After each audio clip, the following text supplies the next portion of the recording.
Cinema అయిన మహా నేను మిస్టర్ బి. నా మాట సూటిగా ఉంటది, మ్యాటర్ క్లియర్ గా ఉంటుంది. మీరు చూస్తున్నారు మిస్టర్ బి ఛానల్. ముందుగా అందరికీ విజయదశమి శుభాకాంక్షలు. దసరా పండుగ సందర్భాన్ని పురస్కరించుకుని తెలుగు ప్రేక్షకుల్ని ఎంటర్టైన్ చేయడానికి కొత్తగా థియేటర్స్ కి వచ్చేసిన సినిమా కాంతారా. ఈ సినిమా మీద ఎలాంటి ఎక్స్పెక్టేషన్స్ ఉన్నాయి? మామూలుగా ఉన్నాయని చెప్పొచ్చు. కానీ ఆడియన్స్ మాత్రం ఆసక్తిగా ఈ సినిమా కోసం ఎదురు చూశారు. బయటికి ఎక్స్ప్రెస్ చేసి ఈ సినిమా కోసం వెయిట్ చేస్తున్నామన్నంత సాలిడ్ బజ్ అయితే కనిపించలేదు. కానీ సైలెంట్ బజ్ అయితే ఈ సినిమాకి సంబంధించి ఉంది. టాక్ బాగుంటే చూడాలి. ఫస్ట్ పార్ట్ చూసాం, ఎంజాయ్ చేసాం. ఆ మాదిరి ఎక్స్పీరియన్స్ ఈ సినిమాలో ఉంటుందా లేదా అని ఆసక్తిగా అయితే ప్రేక్షకులు ఎదురు చూశారు. సినిమా అయితే రిలీజ్ అయింది. కాంతారావుతో ఓ సాలిడ్ ఇంపాక్ట్ ని తీసుకున్నారు మూవీ లవర్స్. మరి ఈ సినిమాతో ఎలాంటి ఇంపాక్ట్ క్రియేట్ అయింది మాట్లాడుకుందాం మన సమీక్షలో. రిషబ్ శెట్టి, కాంతారా 2, కాంతారా చాప్టర్ 1. ఈ సినిమాని చూస్తున్నాను సేపు చాలా సందర్భాల్లో నాకు రాజమౌళి గుర్తొచ్చారు.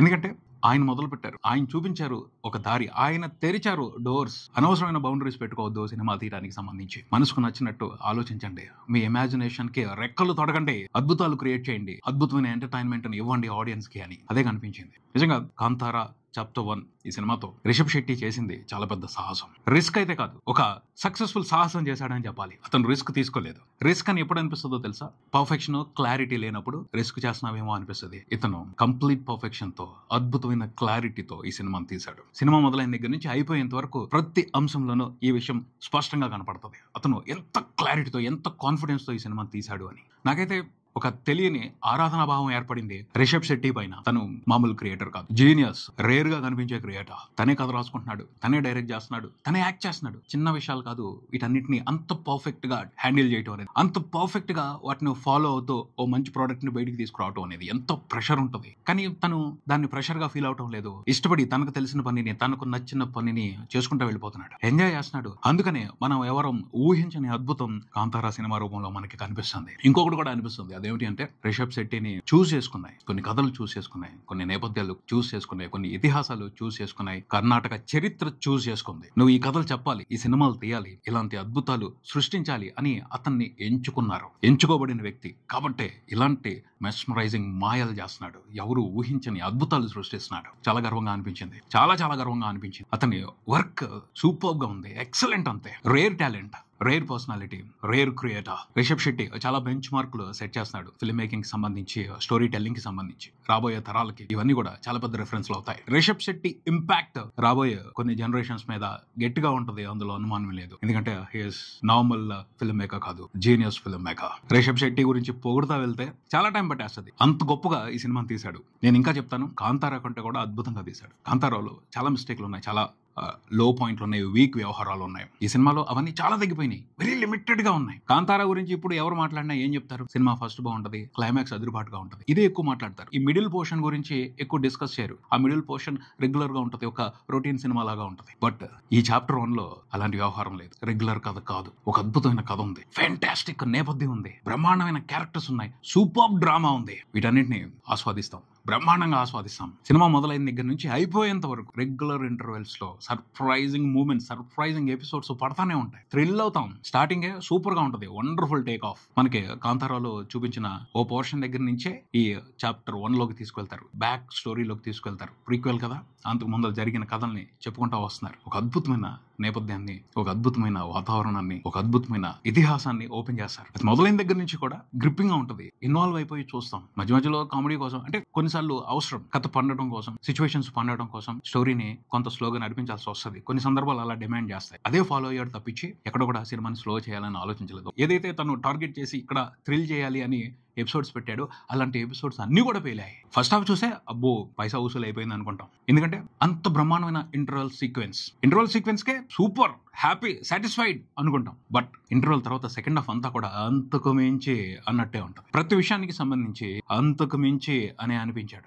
సెకండ్ హాఫ్ అయితే నేను థ్రిల్ అయిపోయాను. ఆ సెకండ్ హాఫ్ ని డిజైన్ చేసిన విధానం, తీసుకువెళ్ళిన విధానం అద్భుతం అని చెప్పడం చిన్న పదం అవుద్ది. ఎంత బాగా తీసాడు, ఎంత బాగా తీసుకెళ్లాడు అసలు. సెకండ్ హాఫ్ స్టార్ట్ అయిన తర్వాత మధ్యలో ఓ సూపర్ ఎపిసోడ్ వస్తుంది. అదే అదే కాంతారా క్లైమాక్స్ లా ఉంటది. అదేంటి క్లైమాక్స్ ఇక్కడే చూపించేస్తున్నాడు, ఇకపైన కథ ఏం చెప్తాడు, ఏముంటది ఈయన దగ్గర చెప్పడానికి అని ఆశ్చర్యపోయాను. లేదు, చాలా పెద్ద కథ ఉంది, మీరు ఊహించిన కథ ఉంది నా దగ్గర అని ఆ తర్వాత డ్రైవ్ లో తీసుకువెళ్లి అతను ఇచ్చిన డీటెయిల్స్, అతను క్రియేట్ చేసిన సిచ్యువేషన్స్, అతను ఇచ్చిన ట్విస్ట్లు మైండ్ పోతుందంతే. క్లైమాక్స్ కి ఎంత పెద్ద సెటప్ చేశాడు. సెకండ్ హాఫ్ సగంలో వచ్చే ఎపిసోడే ఫోన్ కాల్ వచ్చేస్తాయి. అక్కడికి అయిపోయింది సినిమా, చాలు అక్కడికి అనుకుంటాం. సాలిడ్ ఎంటర్టైన్మెంట్ వచ్చేసింది, అక్కడే ఫోన్ కాల్ వచ్చేస్తాయి. కాంతారా క్లైమాక్స్ ని ఏ విధంగా అయితే ఎంజాయ్ చేస్తావో అటువంటి ఎక్స్పీరియన్స్ సెకండ్ హాఫ్ సగంలోనే పెట్టాడు. ఆ తర్వాత ఎలా డీల్ చేస్తాడు, అక్కడి నుంచి ఎలా తీసుకెళ్తాడు అన్న క్వశ్చన్స్ కి మనం ఊహించిన సమాధానాలు చెప్పాడు, మనం ఊహించిన ఎక్స్పీరియన్స్ ఇచ్చాడు. అసలు అక్కడి నుంచి కథ వెళ్ళిన విధానం, కొత్త కొత్త ఎలిమెంట్స్ ని తీసుకొచ్చి కొత్త కొత్త ఎమోషన్స్ ని జోడించి అద్భుతమైన ట్విస్టులు పెట్టి క్లైమాక్స్ ని అంతకంటే బాగా చేశాడు. అంతకు మించిన ఎక్స్పీరియన్స్ ఇచ్చాడు అని చెప్పాలి. తనకి ఫుల్ కమాండ్ ఉంది. తను ఏదైతే కథ చెప్దాం అనుకుంటున్నాడు ఆ నేపథ్యం గురించి, అక్కడ ఉన్న దేవుళ్ళ గురించి, అక్కడున్న ఆచారాలు సాంప్రదాయాల గురించి పూర్తి అవగాహన ఉంది. చాలా మంది కథలు వింటాం కాదు, అతను నరాల్లో ఆ కథల్ని, ఆ సాంప్రదాయాన్ని, అక్కడున్న ఆచార వ్యవహారాలని జీర్ణించేసుకున్నాడు. అప్పుడే అలా చేయగలుగుతారు, అలాంటి కథలు రాయగలుగుతారు, అలాంటి కథల్ని అంత అద్భుతంగా తీయగలుగుతారు, అలాంటి పాత్రలో అంత గొప్పగా నటించగలుగుతారు. ఏమన్నా యాక్ట్ చేశాడా? కాంతారానే అల్టిమేట్ పర్ఫార్మెన్స్ అతనిది అనుకుంటాం. అంతకు మించి చేశాడు ఈ సినిమాలో. కాంతారాతో పోల్చుకుని అంతకు మించి అనుకునే సందర్భాలు, అంశాలు, సిచ్యువేషన్స్ చాలా ఉన్నాయి. రిషబ్ శెట్టి పర్ఫార్మెన్స్ కూడా అంతకు మించే ఉంది. టెరిఫిక్ యాక్టర్, థ్రిల్ చేసి పాడేశాడు. అంతే, గూస్ బంప్స్ వచ్చేస్తాయి, ఒళ్ళంతా ఊగిపోతుంది. ఆ రకమైన ఎక్స్పీరియన్స్ ఇచ్చాడు తన పర్ఫార్మెన్స్ తో. అంటే సిచ్యువేషన్స్ అలా క్రియేట్ చేసి దానికి తగ్గట్టు పర్ఫార్మెన్స్ ని సెట్ చేసి బ్లాస్ట్ చేసి పాడేశాడు. అంతే, ప్రతి సిచ్యువేషన్ పేలింది. ఎందుకు పేలింది? అధర్మం పెచ్చరిల్లుతున్నప్పుడు దాన్ని కంట్రోల్ చేయడం కోసం, లేకపోతే అధర్మాన్ని అంతం చేయడం కోసం పరమశివుడు గణాలని పంపిస్తాడు. ఇదే అసలు ultimate element, ultimate story point ఈ సినిమాలో. దాన్ని బేస్ చేసుకుని అతను కొనసాగించిన డ్రామా మార్వెలస్. అంతే, ఆ గణాలు వాటి శక్తులను ప్రదర్శించాలి అంటే టఫ్ కండిషన్స్ రావాలి, టఫ్ సిచ్యువేషన్స్ రావాలి, మంచికి అన్యాయం జరగాలి. అలాంటి వాటిని సెటప్ చేసి రైట్ సిచ్యువేషన్ ని క్రియేట్ చేసి అప్పుడు అవసరమైన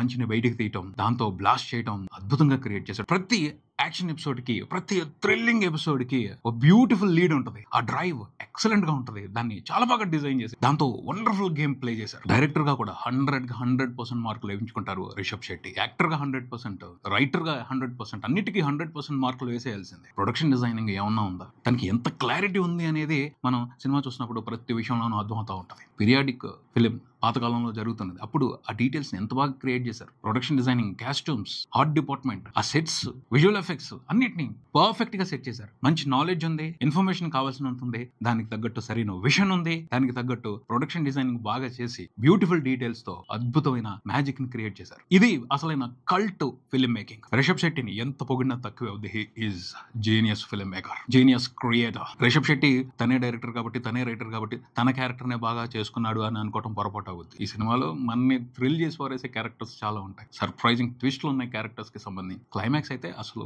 వేరే లెవెల్ ఉంటుంది అంతే. అలా డిజైన్ చేశాడు, మనం ఎక్స్పెక్ట్ చెయ్యం అలాంటి థ్రిల్ క్రియేట్ చేశాడు. వెళ్ళండి, మార్వెలస్ ఎక్స్పీరియన్స్ తీసుకోండి, మెస్మరైజ్ అయిపోతారు. Thrilling mesmerising experience guarantee. దైవత్వం, దానికి కమర్షియల్ అంశాలు జోడించి ఇంత బాగా కథ చెప్పడం చాలా చాలా రేర్ గా జరిగే విశేషం. అలా ఓకగా హ్యాండిల్ చేసేసాడు. ఇంత పర్ఫెక్షన్ ప్రతి సినిమాలో ఉండదు, అందరికి కుదరదు, అందరూ ఆ పట్టుకోలేరు. రిషబ్ శెట్టి వెనకాల ఏదో దైవ బలం ఉంది, దైవమే అతన్ని నడిపిస్తుంది అని అనుకోవచ్చు. ఏదో ఉంది మ్యాజిక్ అతనితో, లేకపోతే ఇలాంటి అద్భుతాలు సామాన్యులకి చేయటం అసాధ్యం. ప్రత్యేకంగా ఏదో చేయడానికి, ఏదో నిరూపించుకోవడానికే వచ్చాడు, నిరూపించుకుంటున్నాడు. తను చేయాల్సిందే, సక్సెస్ఫుల్ గా చేస్తున్నాడు. రుక్మిణి వసంత్ చాలా బాగా పోషించింది పాత్ర, చాలా స్ట్రాంగ్ క్యారెక్టర్. ఆ క్యారెక్టర్ సాలిడ్ ఎంటర్టైన్మెంట్ ఇచ్చిందనే చెప్పాలి. సినిమాటోగ్రఫీ కూడా టాప్ నాచ్ ఉందనే చెప్పాలి. అజనీష్ లోక్నాథ్ బ్యాక్గ్రౌండ్ స్కోర్ ఖచ్చితంగా హైలైట్ అయ్యి సినిమాకి ముందులో ఎక్స్పెక్ట్ చేసి ఉంటాం అందరం. దానికి తగ్గట్టే ఆయన థ్రిల్లింగ్ ఎక్స్పీరియన్స్ ఇచ్చాడు తన మ్యూజిక్ తో. ఓవరాల్ గా అయితే నేను చెప్పేది ఒకటే, one of the best entertainer. మళ్ళీ కాంతారాతో రిషబ్ శెట్టి మనం ఊహించని ఎక్స్పీరియన్స్ ఇవ్వడానికి, మనం ఊహించని ఎంటర్టైన్మెంట్ ఇవ్వడానికి థియేటర్స్ కి వచ్చేసాడు. మిస్ అవ్వకుండా చూడండి. ఇంకా చాలా విశేషాలు ఉన్నాయి ఈ సినిమా గురించి మాట్లాడుకోవడానికి. రాబోయే వీడియోల్లో ఆ విశేషాల గురించి వరుసగా మాట్లాడుకుందాం. ఇది ఇక్కడికి, మరో వీడియోతో మళ్ళీ కలుద్దాం. ఈ వీడియో మీకు నచ్చితే లైక్ చేయండి, మీ ఫ్రెండ్స్ తో షేర్ చేసుకోండి, మీ అభిప్రాయాన్ని కామెంట్ చేయండి, ఈ ఛానల్ ని సబ్స్క్రైబ్ చేయండి. నేను mister B, keep watching mister B channel. Thank you.